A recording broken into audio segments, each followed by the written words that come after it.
more time. But tell me, a shareholder of a company, can he get involved in the management and day-to-day affairs of the company, or does he just entrust it to the management, the rest of the people and the directors and wait? So that will all depend on, it will depend on how much of percentage of shares you have. So if you have 49.9% of shares in a company, that is as good as having 0.1% in that company. I say that because you can't do anything with 49.9% in a company.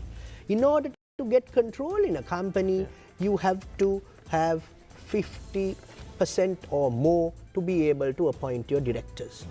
So if you have, that is what is stipulated in the Companies Act. That is section 204 of the Companies Act has stipulated that if you have more than 50% or you can pass an ordinary resolution, you can appoint your directors. So then you can appoint yourself also onto the board. But otherwise, if you have less than that, you will need the support of several other shareholders to vote with you to bring you onto the board. Right. Being a director of the company, ever since this act, I'm not criticizing the act, but since the act came in, some people are scared of being a director. It's a dangerous job. There's a lot of charges that can be set against you and all that. In fact, is it a dangerous job, or what are the how can a director be aware of his rights and duties, and how can he what are the rights and duties a director should know? So the director's duties and liabilities are specifically stipulated in the Companies Act. And in addition, I would also wish to refer to a book which has been done by one of my seniors, Dr. Harsha Cabral. Now he has done this book. This is called Duties of Company Directors and Corporate Governance in Sri Lanka. Keep on home, right. So this book has specifically identified the provisions in respect of the criminal sanctions and in respect of the civil sanctions which are imposed on a director. So there are certain acts which, if say a company is now in a stage of insolvency, and it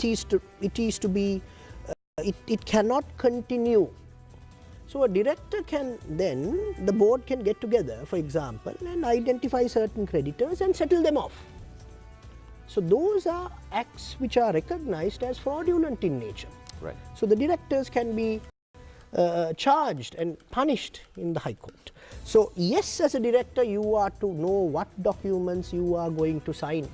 You should not merely place signatures on documents. You have responsibilities to ensure the audited accounts are done during a financial year, that the annual returns are sent to the registrar of companies, that the audited accounts are circulated, that you have your annual general meetings. All these have to be ensured to be done by the directors. If they fail to do so, the Act has provided for sanctions against directors. Right. So it's not a dangerous job, but it's a job you have to be vigilant of your rights, and as long as your conduct is above board, you're fine. Yes. Role of company registrar. Yes.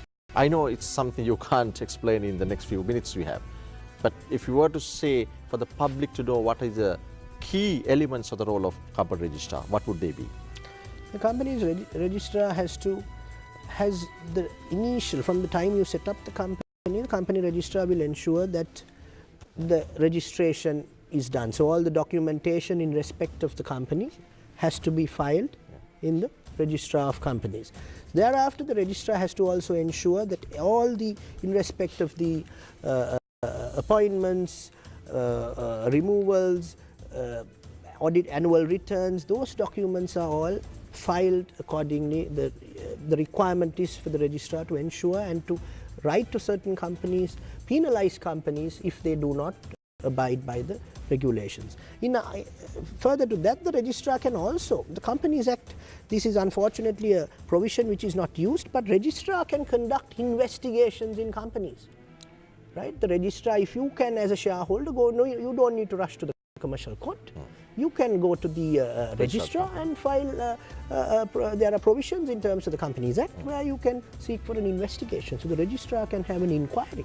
Like an intellectual property, Director General has an inquiry. The registrar can have an inquiry at the registrar of company office, and he can conduct and give his findings. So he has a lot of teeth.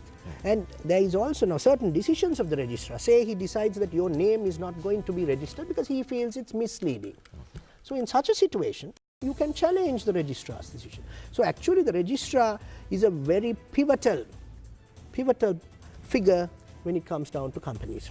Right. A lot of people have this sometimes misconception that if you look at the Sri Lankan business industry, there are companies that are registered as a name registration, as you would know, and they continue very well in business.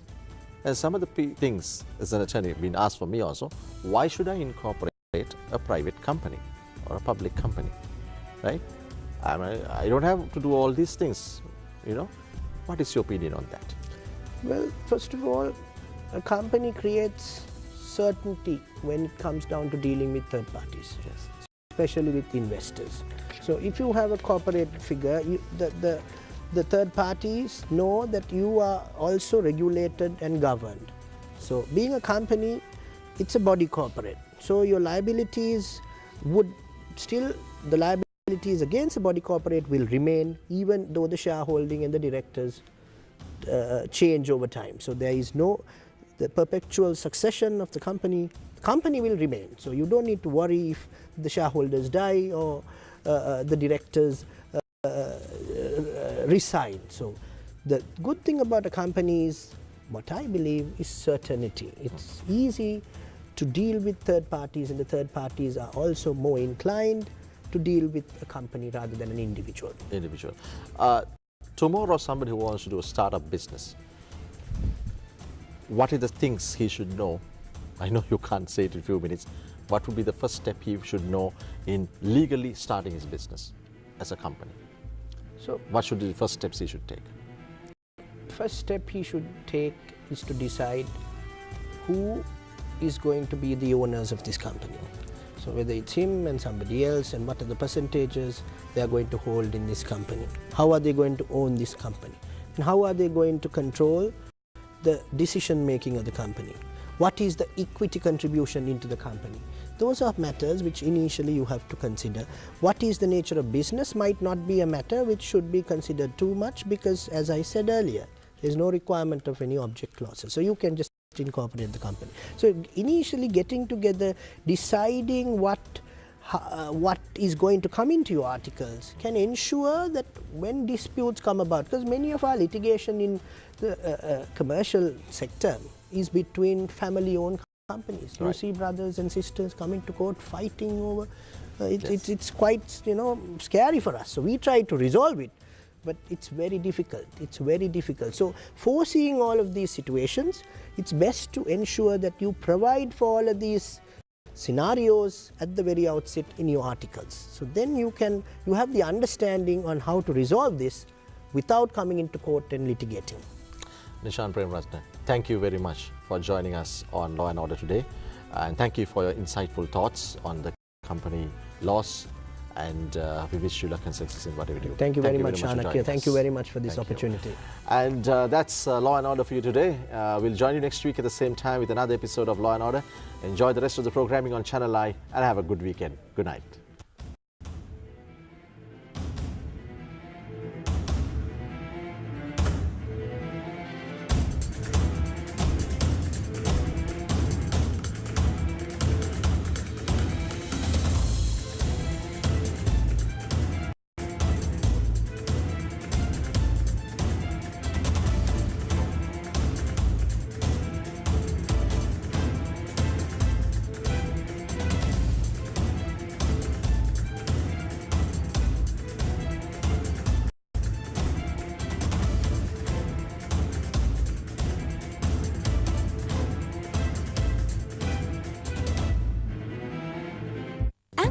Pro 1 முதல் 5 வயது குழந்தைகளுக்கு அவசியமான இரும்புச்சத்து, omega 3 மற்றும்